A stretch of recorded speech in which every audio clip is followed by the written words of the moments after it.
Hemos estado hablando acerca de la alabanza, de la adoración, la importancia de la oración también. Y la semana antes pasada yo tenía pautado hablarles, continuar con el tema que había tomado y hablarles acerca de Saúl. Y precisamente Joel, mi hijo, lo tocó, claro, muy por encimita. Y por eso, como lo tenía pautado y él lo tocó muy rápidamente, quiero volver a este tema. Habíamos hablado acerca de la importancia de la alabanza, la adoración. ¿Recuerdan el primer ejemplo que pusimos? No, claro que no. Ni yo me acuerdo, ya eso pasó, voló. Hablamos acerca de Pablo y Silas cuando estaban presos en Hechos capítulo 16. Estaban presos, estaban con los pies, creo que las manos también amarradas, atadas, después de haberle dado latigazos, un castigo tremendo. Y a medianoche dice la Biblia que ellos comenzaron a cantar himnos a Dios y los presos los oían, y de repente vino un terremoto que sacudió los cimientos de la cárcel y todas las puertas de la prisión se abrieron y las cadenas se soltaron. Un milagro. Y hablamos cómo conectamos la alabanza, la adoración, la oración, la guerra espiritual, la intercesión, cómo conectamos este terremoto con esta actitud del apóstol Pablo y de Silas. También hablamos de Segunda de Crónicas, capítulo 20, cuando el rey Josafat estaba rodeado por 3 o 4 ejércitos enemigos, una multitud grandísima, y ellos dijeron: no sabemos qué hacer contra esta multitud tan grande, Señor, a ti acudimos. Y ellos se humillaron, oraron, ayunaron y clamaron a Dios.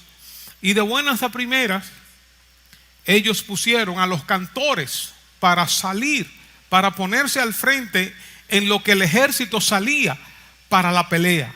Y cuando los cantores, en ese momento, cuando comenzaron a cantar, a entonar cánticos de alabanza al Señor, dice que en ese momento el Señor puso a los enemigos los unos contra otros y se mataron todos. ¿Cómo uno puede conectar la alabanza, la oración, la adoración, la humillación? Uno lo puede conectar con estos fenómenos sobrenaturales. Y un tercer elemento que quiero compartirles es la condición del rey Saúl. Eso está en Primera de Samuel, si tienen sus Biblias, Primera de Samuel, si tienen sus dispositivos, capítulo 16. Saúl, el primer rey de Israel que Dios había elegido a través del profeta Samuel.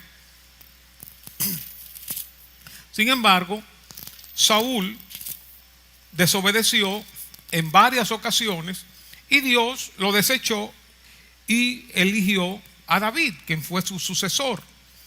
Pero en ese momento, dice el versículo 14, estamos en 1 de Samuel 16, dice que el espíritu de Jehová se apartó de Saúl. El espíritu de Dios, que en ese tiempo iba y venía, se apartó de Saúl, obviamente a causa de su desobediencia, y le atormentaba un espíritu malo de parte de Jehová. Y los criados de Saúl entonces se dieron cuenta de lo que pasaba, le dijeron: he aquí ahora un espíritu malo de parte de Dios te atormenta. Fíjense las cosas que sucedieron aquí en este primer texto. El espíritu de Dios se apartó de él, y a causa de su desobediencia entonces Dios lo desechó. Y dice entonces el texto que le atormentaba. Eso implica un proceso. Le atormentaba, eso es algo continuo que se estaba dando. Había una especie de tormento. No sabemos exactamente a lo que se refiere, pero probablemente estaba un poco melancólico, con un poco de temor, quizás con un delirio de persecución, quizás medio suspicaz, quizás tembloroso, algún tipo de descontento, tristeza. Él no estaba igual. El rey comenzó a actuar de manera diferente y rara, a causa, dice aquí, que un espíritu malo. Es decir, que la Biblia, en este caso, identifica la conducta de Saúl rara, distinta, tormentosa, que no se debía a un factor meramente biológico, humano, emocional, que estaba triste porque iba a perder el trono, o estaba triste porque se le había muerto un familiar, un hijo, estaba enojado o estaba nervioso por razones humanas. No era algo natural, no era una enfermedad, sino que era un estado espiritual demoníaco. Hay muchas enfermedades que son producto meramente humanas, biológicas, del organismo, del medio ambiente, del estrés, del exceso, de la alimentación, de lo que fuera, genético, pero hay otras enfermedades, otros estados que son meramente demoníacas. Incluso hay enfermedades, yo digo entre comillas enfermedades, que tienen origen demoníaco, que vienen de generación. Uno así, el otro así, el otro así, el otro así. Es como si hubiera un gen espiritual demoníaco que está marcando a una familia, que hay que romper con eso. Y obviamente hay situaciones que son humanas y hay situaciones que son demoníacas, pero muchas veces uno ve una mezcla entre las dos cosas, una mezcla entre lo humano y lo demoníaco. A veces el origen es humano y se mezcla lo demoníaco, o a veces el origen es demoníaco y entonces se mezcla la parte humana. Un pasaje que a mí me sorprende tocando este tema es Lucas 13. Lucas 13 dice que había una mujer que desde hacía 18 años, ¿cuántos años? 18 años tenía un espíritu de enfermedad. 18 años con un espíritu de enfermedad. Y andaba encorvada.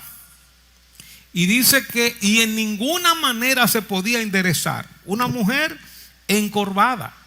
Por 18 años, dice la Biblia claramente en Lucas 13, porque tenía un espíritu de enfermedad. Eso no era un asunto de la columna vertebral, no era un asunto que lo iba a tratar un ortopeda, un médico, era un asunto espiritual.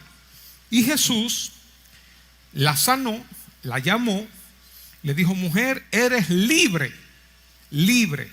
de tu enfermedad. Ahí los religiosos comenzaron a criticar a Jesús por lo que había hecho. Y Jesús en el versículo 16 dice que ustedes, antes del versículo 16, dice que ustedes hacen obras por sus animales en día de reposo. Dice el versículo 16: y a esta mujer, a esta hija de Abraham, que Satanás, Jesús lo identifica claramente, Satanás había atado 18 años, no se le debía desatar de esta ligadura en el día de reposo. O sea, Jesús mismo identifica este encorvamiento como una obra del diablo en la vida de esta mujer. Por eso, hermanos, cada cosa que nos ocurre, una de las primeras cosas que hacemos es reprender al diablo, ¿verdad? Por si acaso, ¡pum! Ya, o sea, reprendemos al diablo. Porque muchas veces el diablo, como decimos, a veces hay gente que ven el diablo hasta en la sopa, pero muchas veces el diablo está hasta en la sopa. Entonces, no podemos ser ingenuos, no podemos ser fanáticos ni extremistas, pero tenemos que tener discernimiento, tener revelación y saber que tenemos un enemigo que anda como león rugiente buscando a quien devorar. Saúl, a causa de su desobediencia, tenía un espíritu malo que que le estaba atormentando. En otra ocasión quizás podemos hablar eso que dice de parte de Jehová, hablando de la soberanía de Dios, que todo le está sujeto, etcétera, etcétera, etcétera. Pero ese no es el tema hoy. Dice entonces que se buscó precisamente a David, versículo 18, que dice: he aquí yo he visto a un hijo de Isaí de Belén que sabe tocar. Es decir, era un buen instrumentista, era un buen músico, un buen cantor. Y es valiente, tenía otras características. No era una persona timorata, una persona que no se atrevía, cobardino, ahí que si no, era vigoroso, hombre de guerra, o sea, un peleador, prudente en sus palabras, no era un desbocado. Y hermoso, bueno, no todos pueden ser hermosos, pero lo más importante dice: y Jehová está con él. Aquí cuando yo hablo con músicos, con adoradores, siempre hablo del equilibrio, que es la palabra clave de nuestra iglesia. Como los músicos, los adoradores, debemos tener estos dos elementos. Tener un elemento, vamos a decir, técnico, musical, profesional, la voz, la música, progresar, crecer, desarrollarnos, pero también el elemento espiritual, que Dios esté con nosotros. Y obviamente las otras características que tienen que ver con nuestro testimonio, que habla de valentía, de prudencia, vigoroso. Entonces él sabía tocar y él tenía la presencia de Dios, que como decía Joel la semana antes pasada, esto no es solamente de tocar bien. Uno puede oír muchísimos buenos músicos que obviamente no tienen la unción de Dios, no tienen la gracia de Dios. Pero uno puede tener músicos que tienen la gracia de Dios, pero si no saben tocar bien, entonces esa gracia está limitada al ser humano, está limitada al conocimiento, a la destreza de la persona, que no es como se decía antes. Ya hoy casi no se dice, que dice: bueno, hermano, yo no sé cantar, pero para la gloria de Dios le voy a cantar este himno, y por ahí arrancan todo desafinado. No, sino que buscamos tener el equilibrio. Pero ese no es el tema. El punto es, en el versículo 23, dice que cuando buscaron a David, entonces lo trajeron a Saúl, quien estaba ya endemoniado, estaba con un terror, estaba con una conducta rara. Dice entonces que el versículo 23, que cuando el espíritu malo de parte de Dios venía sobre Saúl, David tomaba el arpa. Me imagino una arpa rudimentaria, ¿verdad? Una arpa de aquellos tiempos, algo pequeño, de cuerdas, y dice que tocaba con su mano. Y Saúl tenía alivio y estaba mejor, y el espíritu malo se apartaba de él. Fíjense este texto en el versículo 23. Yo me imagino a David, como decía Joel la semana antes pasada, todos esos salmos que David compuso. Quizás David comenzaba a tocar y a cantar esos salmos. Quizás estaba cantando cántico libre, adorando al Señor, cantando al Señor, bendiciendo al Señor mientras tocaba y alababa al Señor, al Rey. Y en ese momento esa música, de alguna manera inexplicable para nosotros, pero milagrosa, sobrenatural, entraba a través del cuerpo de Saúl a lo más profundo donde estaba ese espíritu malo. Y el espíritu malo dice que se apartaba, que salía de Saúl, le abandonaba a causa de la música, a causa de la alabanza. Dice que Saúl tenía alivio. Eso es como cuando uno está como en un desasosiego y un nerviosismo y una turbación y un tormento, y de buenas a primeras uno siente alivio, uno siente reposo, uno siente descanso. Esa opresión de ese espíritu malo se iba y Saúl se calmaba y tenía respiro, se sentía aliviado. Qué bueno, sentía tranquilidad, su estado de ánimo cambiaba, y añade el texto que estaba mejor. Es decir, si de 0 a 10, 10 es el mejor y 0 el peor, si él estaba, digamos, en un 2, sintiéndose mal, cuando David tocaba, comenzaba a subir, se sentía mejor, 4, 5, 7, 8, se comenzaba a sentir mejor. Algo ocurría en el interior de Saúl, que su malestar, su estado de ánimo, sus pensamientos, sus emociones, sus sentimientos, su mismo cuerpo, que probablemente se estremecía, todo esto cambiaba a causa de la música, a causa de la alabanza, a causa de la adoración. Y el espíritu malo se apartaba de él. No estaba ya con él ni estaba en él. El espíritu malo, quien estaba produciendo todas esas emociones, sentimientos, malestares, incomodidades, desasosiego, ese espíritu malo, a causa de esta alabanza, no podía continuar haciendo su trabajo, no podía continuar haciendo su labor. Se terminaba la labor del demonio, de ese espíritu demoníaco, se terminaba la labor de tormento, de sufrimiento. Y la situación de Saúl cambiaba producto de la música, de la alabanza. Cuando nosotros cantamos, hermanos, cuando nosotros alabamos, algo ocurre en el ambiente, algo ocurre en el interior de las personas, algo ocurre de manera milagrosa, sobrenatural, en el interior de la gente, en las emociones de la gente, cuando nosotros cantamos.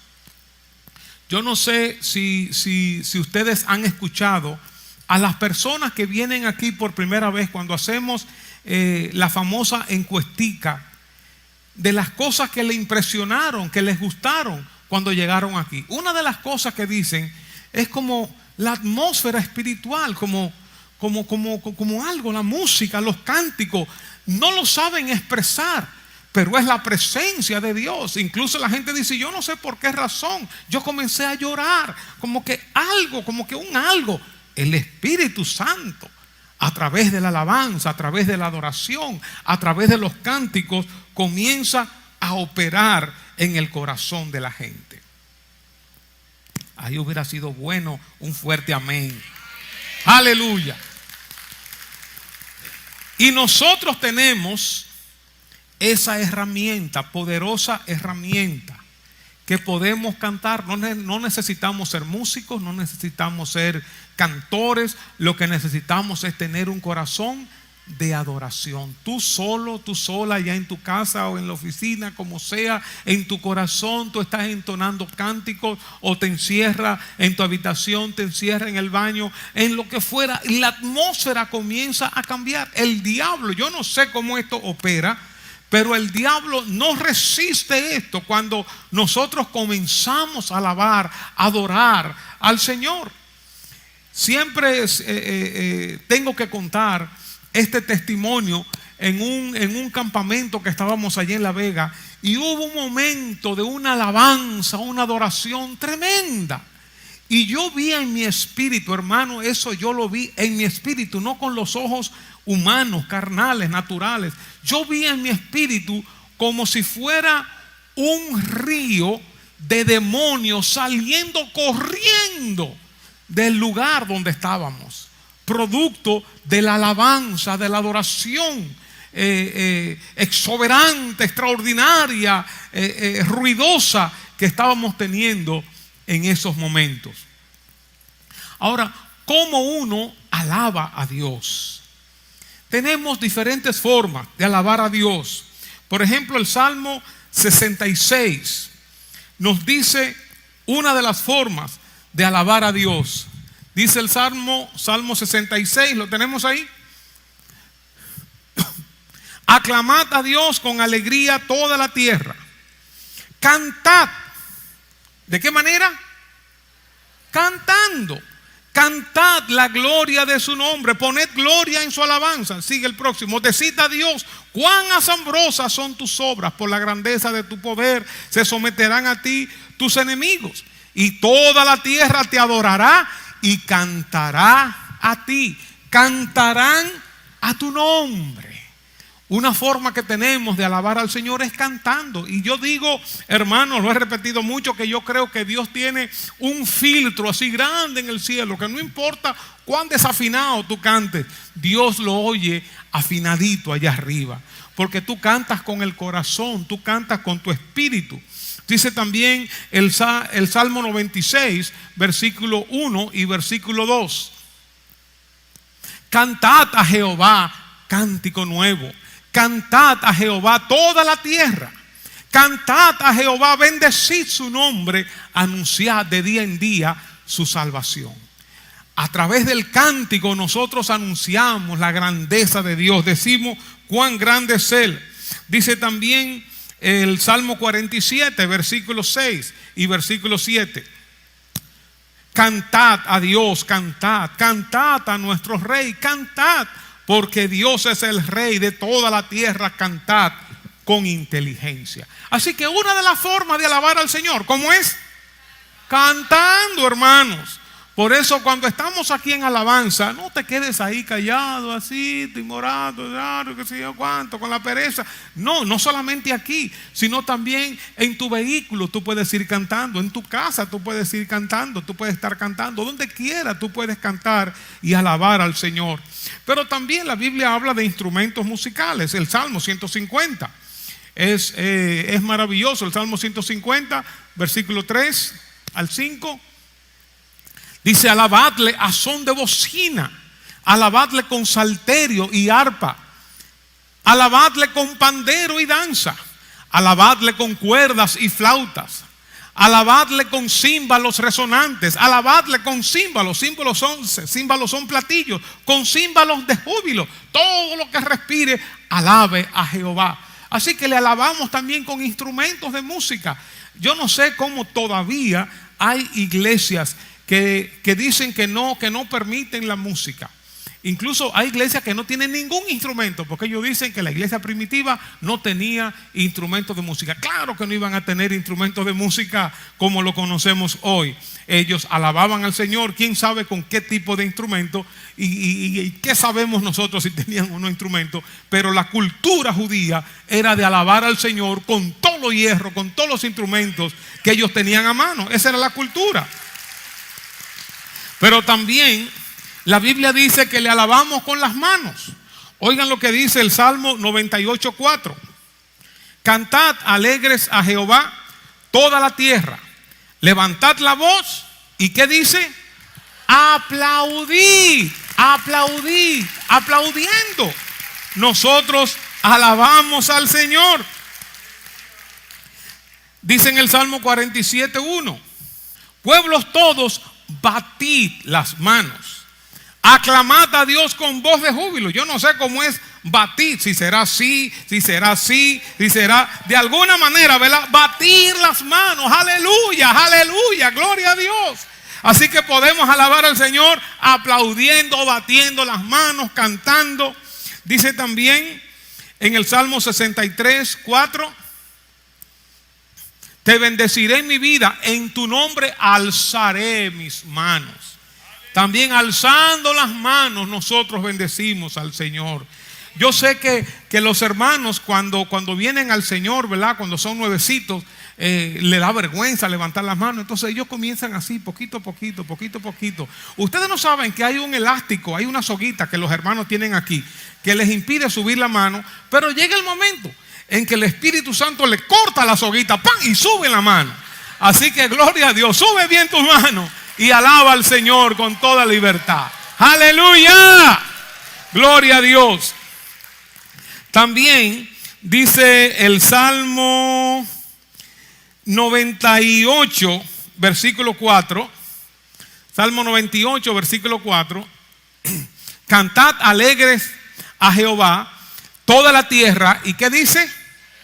Levantad la voz Es decir, que no es solamente, Señor, yo te alabo, te bendigo. No, también voceando, levantando la voz como Pericles, como Carlos Cruz, esa gente que vocean. Aleluya. Levantad la voz. Gloria a Dios. Dice el Salmo 66, 8. Salmo 66, 8. Bendecid a Jehová, bendecid pueblos a nuestro Dios y haced oír la voz de su alabanza. Háganla oír con voz fuerte. Dice también otros textos. El Salmo 47, 1, oigan lo que dice. Pueblos todos, batid las manos, aclamad a Dios con voz de júbilo. Cuando estamos en un júbilo, aleluya. Eso es a voz en cuello, con gritos de alegría. Salmo 81, 1. Oigan lo que dice. Salmo 81, 1. Cantad con gozo a Dios, fortaleza nuestra. Al Dios de Jacob aclamad con júbilo. Y oigan lo que dice Esdras, el libro de Esdras, capítulo 3, versículos 12 y 13. El libro de Esdras. Y muchos de los sacerdotes, de los levitas, de los jefes de casa paterna, ancianos que habían visto la casa primera, viendo echar los cimientos, cuando estaban echando los cimientos del templo de esta casa, lloraban en alta voz, mientras muchos otros daban grandes gritos de alegría. ¡Aleluya! ¡Gloria a Dios! Con gritos de alegría. Hermanos, imagínense ustedes cuando alguien se saca la lotería, o a alguien le regalan un carro, a alguien le regalan una casa, se sacó una casa, los gritos que dan, ya ustedes saben, y vocea y hace de todo. Ya, bueno, que hay que ponerle berrón aquí todo, ¿verdad? Porque hasta se desmaya. Imagínense nosotros alabando a Dios, siendo agradecidos de lo que Dios ha hecho con nosotros. Dice también, solamente voy a leer este texto, hay muchos más. El Salmo 149, versículo 3. Salmo 149, versículo 3. Dice, alaben su nombre con danza, con pandero y arpa a él canten. Es decir, cuando estamos danzando, cuando estamos brincando, como sea, no importa que no pertenezcamos al grupo de aquí de danzarines, cuando estamos danzando de la forma que sea, David danzaba con toda su fuerza. Con danza nosotros alabamos al Señor. Hay otros textos también que no los voy a buscar. También en 1 Corintios capítulo 14 nos dice, 1 Corintios 14 versículo 2, dice, porque el que habla en lenguas no habla a los hombres sino a Dios. El que habla en lenguas, hablando en lenguas, pues nadie le entiende, aunque por el Espíritu habla misterio. Y dice el versículo 15, ¿qué pues? Oraré con el Espíritu, es decir, en lenguas, pero oraré también con el entendimiento. Cantaré con el Espíritu, cantaré en lenguas, pero cantaré también con el entendimiento. Así que podemos cantar en lengua. Y el versículo 17 dice, porque tú a la verdad bien das gracias cuando lo haces en lengua, cuando lo haces en el Espíritu. Y una acción de gracia, ¿qué es? Una alabanza. Pero el otro no es edificado. Es decir, que cuando nosotros hablamos en lenguas, podemos también cantar en lenguas y estamos edificándonos a nosotros, a nuestro espíritu. Estamos hablando con Dios y también estamos dando gracias a Dios en lenguas. Estamos cantándole a Él.